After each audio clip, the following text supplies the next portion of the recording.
किरण एक बात बताओ, तुमने यूनिवर्सिटी में मुझे कभी नोटिस नहीं किया, कभी मुझसे बात करने की कोशिश नहीं की। पसंद करता था, आगे करता हूं, मोहब्बत करता हूं तुमसे, शादी करना चाहता हूं तुमसे।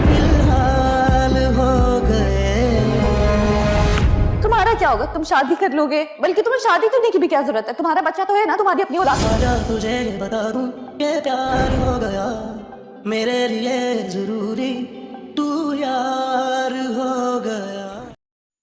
आखिरकार किरण अपने नए घर में शिफ्ट हो ही गई और ये सब कुछ मॉइस की वजह से हुआ। मॉइस जब उसके नए घर में उसे मिलने आया, पहली बार आया, तो यहाँ पर बुके लेकर आया क्योंकि आज उसकी शिफ्टिंग मुकम्मल हुई थी। वो अपनी माँ के साथ, अपने बच्चे के साथ यहाँ आकर शिफ्ट हो गई। ऐसे ही मॉइस की अब यहाँ पर मौजूदगी बार बार होती रहेगी, वो बार बार आएगा और एक दिन किरण से बातों ही बातों में पूछ देगा, क्या तुमने यूनिवर्सिटी में वाकई मुझे कभी नोटिस नहीं किया? क्या दोस्ती से भरकर मुझे कभी नहीं समझा, कभी नहीं सोचा मेरे बारे में? तो किरण अब घबरा सी गई, नहीं ऐसी क्या बात है?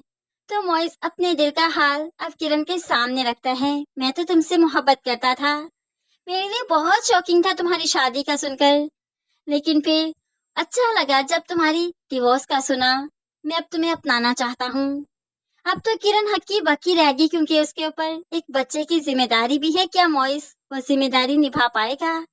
अब सब कुछ देखना है उसे शादी से पहले, और इस तरह से तो वो दूसरी शादी नहीं करेगी। दूसरी तरफ यहाँ पर फरियाल, जिसने सबकी खुशियां छीन कर, एक बच्चे से उसके बाप की मोहब्बत को छीन कर अपनी खुशियां हासिल करना चाही थी, अपना घर आबाद करना चाहा था, तो कुदरत ने उसका घर आबाद होने ही नहीं दिया, उसे वो खुशी नसीब ही नहीं होने दी जिसके बाद एक औरत मुकम्मल हो जाती है। उसे औलाद ही नहीं दी, जिसकी वजह से वो काफी घबरा रही है, डरी हुई है। सैफ से कहने लगी, तुम तो दूसरी शादी कर लोगे ना, मतलब तुम्हें दूसरी शादी की क्या जरूरत? तुम्हारा तो बच्चा मौजूद है, तुम तो उसे हासिल कर सकते हो। यानी कि तुम मुझे छोड़ दोगे, क्या किरण को अपना लोगे? अब ये खौफ, ये वसवसे फरियाल को अंदर ही अंदर से मारते जा रहे हैं और सैफ चाहकर भी फरियाल को तसल्ली नहीं दे पा रहा, क्योंकि वाकई वो बच्चा चाहता है। हर इंसान अपनी औलाद चाहता है, सैफ भी चाहता है। और फिर वो अपने फैसले पर बहुत पछता रहा है कि उसने शानी की कस्टडी भला अपने पास क्यों नहीं रखी थी, किरण को क्यों सौंपती। ऐसे ही एक दिन शॉपिंग मॉल में गया तो वहां पर शानी किरण के साथ था। सभी शॉपिंग कर रहे थे, किरण अपनी बहन के साथ थी। ऐसे में अपने बच्चे को इतने अरसे के बाद देखा तो बेताबी से बस देखता ही रहा, छुप छुप कर उसे बार बार देखता है। किरण को शक हुआ कि जैसे कोई उन्हें फॉलो कर रहा है, लेकिन फिर जो सैफ ने अपना मुंह झुका लिया, नीचे कर लिया, तो किरण को लगा कि ये सिर्फ उसका वहम है।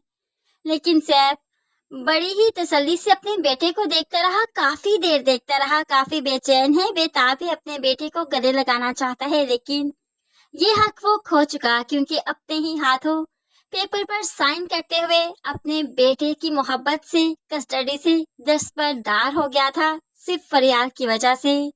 तो कुदरत ने उसे फिर से किरण के दरवाजे पर दस्तक देने पर मजबूर कर दिया, सिर्फ और सिर्फ औलाद की वजह से।